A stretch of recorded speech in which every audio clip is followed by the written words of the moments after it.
Hey free to play gang, welcome back to another video. So I have to apologize, I did not go full free to play on this. So I will be using my Dona here because I do not have any skill ups on Renzi, and it is very important that you have skill ups on Renzi, especially for his passive, from a 6 turn cooldown to a 4 turn cooldown, and his third skill as well from, I can't remember what cooldown to, well yeah, one less than that, right? So other than the Dona, I am just going full, the rest are a little bit more free to play, so to speak. But I'm not gonna lie that I cheated, so I'm using Dona, so I cheated. Now the reason why I had to do it this way and I have to record my voice over this video and instead of like recording as I'm playing is because I have attempted this way too many times and I decided to, you know what, I'm just gonna take a look at Death Punk's video because he always comes up with the best stuff, right? So my team is a slight variation. I do feel like my current team can be a little bit stronger, especially in the early game of like, let's say, when you encounter the boss wave, for example, or any other wave for the matter. So when you're using a Luoyan, what happens is you're instantly able to reduce the enemy's max HP by 30%, with or without immunity buff. And this also applies to the boss, which is why he is so useful over here, and you will get to see that in the boss wave in just a little bit.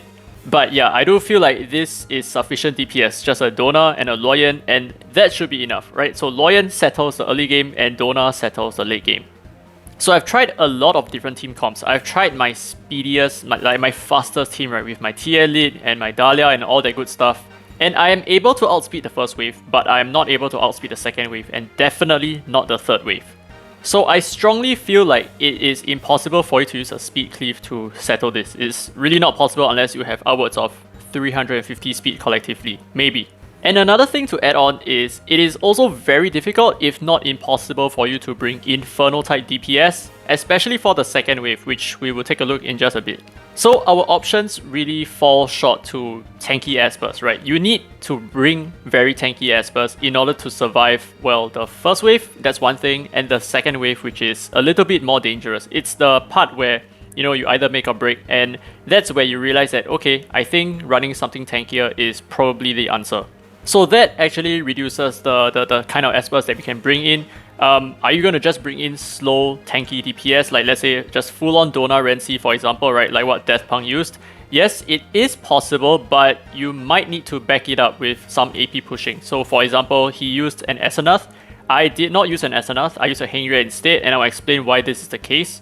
So for my team, I kind of lack AP pushing. As such, I will not be able to use very, very slow teams, right? So generally, my team, apart from my Dona, is moving at a rather decent speed, at about 200 to 260, so to speak. So my Hengria is the fastest on my team with 260 plus speed, and my Gabriel is a pretty decent runner-up at about 250 speed or something like that. You can rewind the video to check it out again. And it is super important that Hengria is the fastest on my team, and later on, you will get to see it in the boss wave. Then, yeah, the rest, like Luoyan, for example, and Berenice, they have like about 200 speed. Well, Luoyan has slightly less. I think he's about 180 something, if not 190. Now, I've talked about everything else except for the first wave. So let me talk a little bit about the first wave before we move on to the second wave. So the first wave is the easiest of the waves. You just need to make sure that the number goes down first. And then, everything else is really up to you. You want to go for the Dahlias first, you want to go for the Chloe, you want to go for the Louis. That's entirely up to you. As long as you're not able to pass this stage, unfortunately, you're definitely not able to clear this entire floor. Now, as we are about to move on to the second wave, let me just talk a little bit about why it is so difficult. So there are two Xiaoyins over here, and they are definitely going to gun down your Espers, right? So for example, in this case over here, they are going to aim my Dona or my Hengria, and either way is not good for me. That could lead to a loss, right? So for example, if you take a look at the second Xiaoyin over here, he dropped my Dona by so much HP, but because of how tanky we are going to be able to come back from this, and we're going to make it out alive without any issue, right? So there are a lot of defensiveness on my team. So for example, Gabrielle brings all the buffs, and she's generally just the buff bringer, right? As for my Hengria, she is the healer, she's a cleanser as well. And my Luoyan, he has a really good heal on his second skill. It's kind of like a heal, and he comes with a revive as well, so he's very useful in that sense. And of course, he does a lot of damage on his third skill with the HP cap reduction. It is technically true damage, 30% true damage. And as for my Berenice, she is just a decent support. Berenice is always a good support.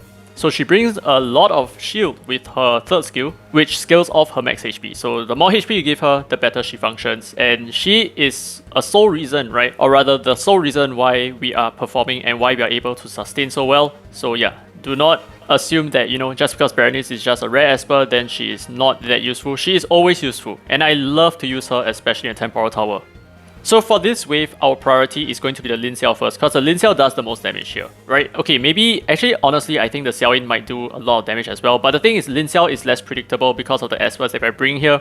We do not have a dedicated Shimmer type on my team, which means that the Lin Xiao is going to attack whoever has the lowest HP.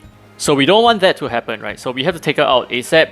Plus, she brings the AoE defense break, which is super annoying as well, and the slow debuff as well, which is like, no, we can't deal with that right now.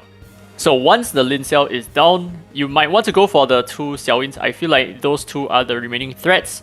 When they go into stealth mode, it's a little bit more difficult for you to deal with them. However, what I did realize is that if you press the auto button, you can actually still select the Xiaoyin and your AI will continue to attack the stealth Xiaoyin with their normal attacks, with their single target damage. So that is a bug, obviously, and it's still not fixed, I guess.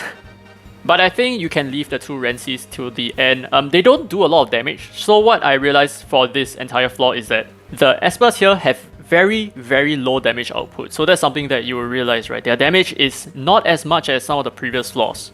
But obviously they have a huge boost in speed, and or rather, you know, the status for this flaw is going to be Mores, which is reduces your speed. I'm not sure by how much. I feel like it's somewhere about 50% or maybe even more.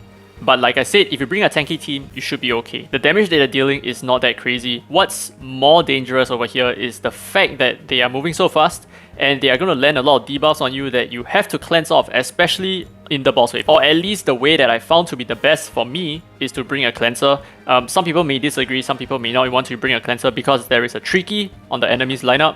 But yeah, I think we can just jump straight into the boss fight because this fight is basically in the bag.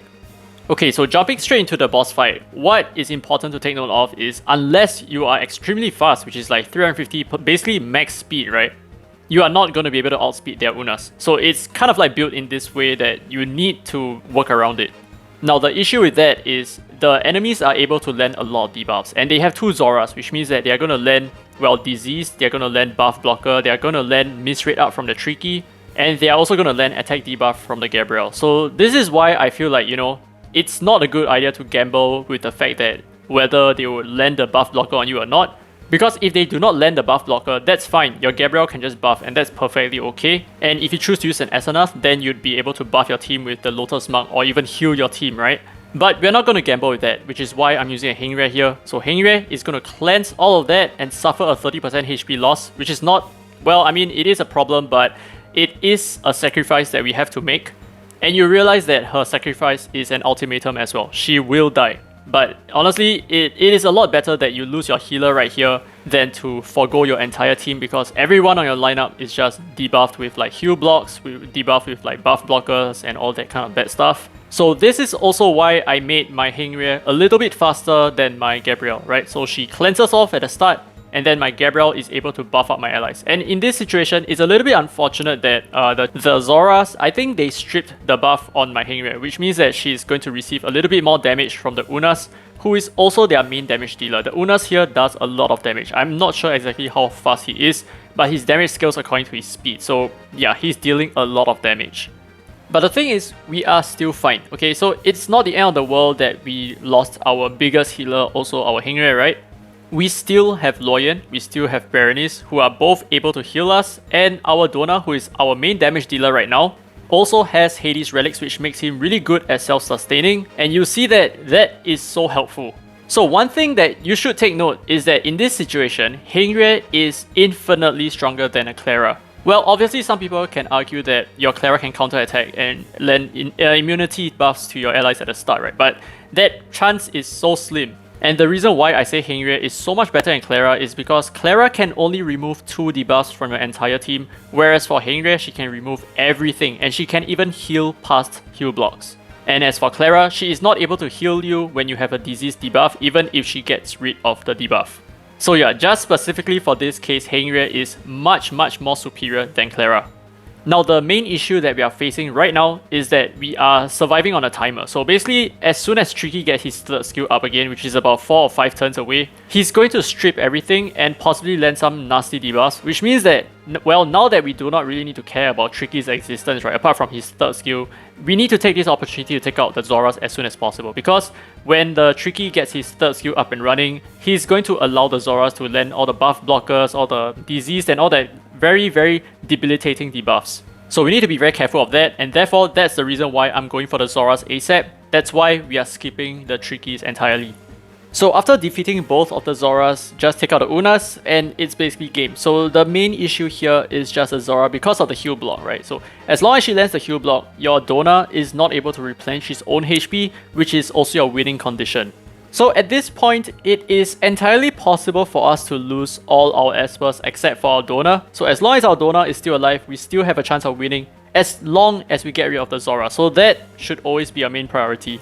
And I think honestly that's basically it. Once you're done with the Zoras, it is a lot easier from here. Well, you just need to be careful of the Unas because the Unas does a lot of damage. But like I said before, using Loyan as the early game DPS by lowering his HP up to a cap of 50%, it's going to be super helpful because you don't even need to target him yet, but you're still able to reduce 50% of his HP just like that. And mind you, Loyan does technically true damage, right? So don't sleep on Loyan. I think he is an excellent choice in a lot of the very difficult floors in not just the Temporal Tower but also the Spatial Tower. So I've used him in several different Spatial Tower runs before, and I also have some videos on that, on how I use him to defeat Hyde, and this case is no different. So from here on, it's going to be a little bit scarier because we are about to lose our Gabrielle, which will then prevent us from receiving some of the essential buffs like the defense buff and the immunity buff as well.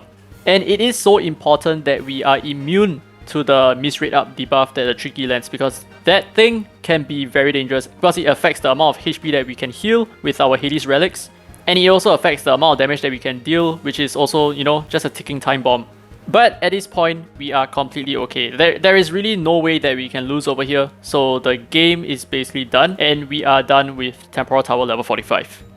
So here are some final thoughts from me. I feel like this is retardedly difficult. This is insanely difficult. I don't feel like it's on the same level as the 2 months ago Temporal Tower, which is level 40 as well, with a Hyde, Jin Yu Yao, Ollie, and some other Espers that I don't remember. But the floor has anti-AP manipulation. So I don't necessarily feel like this is harder than before, but it is still incredibly difficult. And yes, I understand that I cheated over here because I used a Dona, so rip me. But instead of a Dona, you can consider using a Renzi. He's not going to perform as well as a Dona, but in my opinion, he is really close.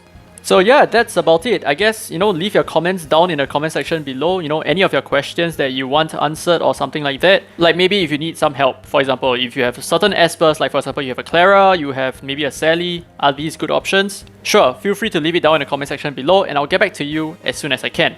Well, hopefully you guys enjoyed the video. If you did, don't forget to leave a thumbs up, it really helps the channel, and subscribe for more Dislyte content. Now with that said, this has been Daddy Free to Play, and as always, I will see you in the next video.